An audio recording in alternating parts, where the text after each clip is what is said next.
कि पृथ्वी के अंदर बहुत ज्यादा तापमान होता है और चुंबक जब भी चुंबक जब गर्म हो जाता है तो उसकी चुंबकीय शक्ति खत्म हो जाती है।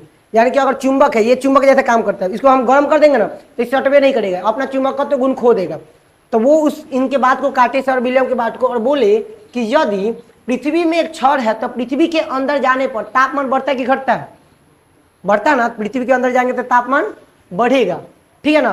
तो अंदर जाए तो तापमान बढ़ेगा, तो चुंबक धीरे धीरे अपना चुंबकत्व तो क्या करेगा, खो देगा। तो यानी कि आपका जो तर्क है वो एकदम का फिजूल है। गिलबर्ट नाम है, गिरा हुआ बात मत कीजिए, काट दिए इनके बात को। और ये अपना सिद्धांत देखिए क्या होता है कि अंदर का जो क्षण चुंबक वाली बात कर रहे हैं आप, तो उसमें धातु होती है, और धातु जो होती है वो गर्मी के कारण, टेम्परेचर के कारण किस अवस्था में होती है, तो ये द्रवित अवस्था में होती है, द्रव की अवस्था में, यानी पिघली अवस्था में होती है। और पिघली अवस्था में अगर द्रव होती है तो क्या करती है, पृथ्वी क्या करती है, नाचती है।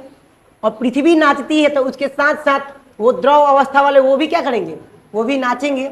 जिस प्रकार अगर बाल्टी में आप पानी रखते हैं और आप हाथ उसमें डाल के ऐसे नचाते हैं तो देखिएगा पानी क्या करता है, नाचता है ऐसे, ठीक है ना। पानी भी नाचने लगता है, और पानी नाचने लगता है तो देखना ये ऊपर ऊपर आने लगता है पानी। इनका तर्क था ग्रेवर का, ये बोल रहे थे कि पृथ्वी में जो द्रवित अवस्था में धातु होते हैं वो गति करते हैं, पृथ्वी गति करता है, उसके साथ साथ वो भी गति करता है, ठीक।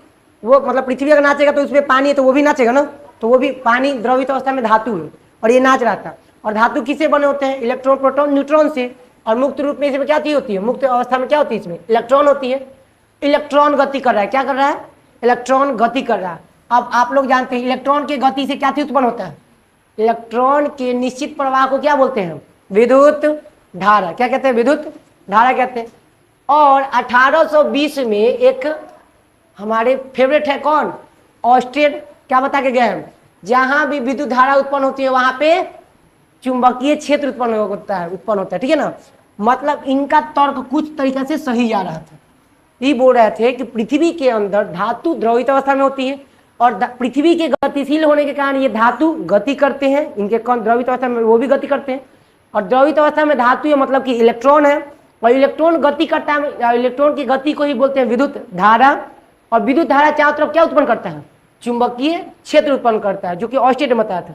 तो इनका तर्क लगभग सही जाता है। तो पृथ्वी में चुंबकत्व गुण का किस कारण से माना जाएगा, तो हम बोलेंगे, पूछा जाएगा पृथ्वी में चुंबकत्व गुण है, इसकी पुष्टि कौन करता है। तो इसकी पुष्टि करने के लिए एक थ्योरी है जिसके बारे में ग्रेवर ने बताया है कि पृथ्वी के अंदर धातु जो होती है वो द्रवित अवस्था में होती है, द्रवित अवस्था में होते हुए यह गतिशील होती है, और इसके मुक्त इलेक्ट्रॉन गतिशील होने के कारण विद्युत धारा उत्पन्न करते हैं, और विद्युत धारा अपने चारों तरफ चुंबकीय क्षेत्र उत्पन्न करता है। तो इससे पता चलता है कि पृथ्वी के अंदर चुंबकीय क्षेत्र है, ठीक है ना, ये पता चल जाता है।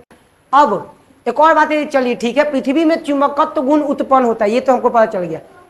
कैसे पता चलेगा कि हाँ रियली में चुंबक ही है, हम तो खींचे नहीं जा रहे हैं, हमको कहाँ खींच रहा है, या हम धातु को लोहा को छोड़ देते हैं, ये काहे नहीं चल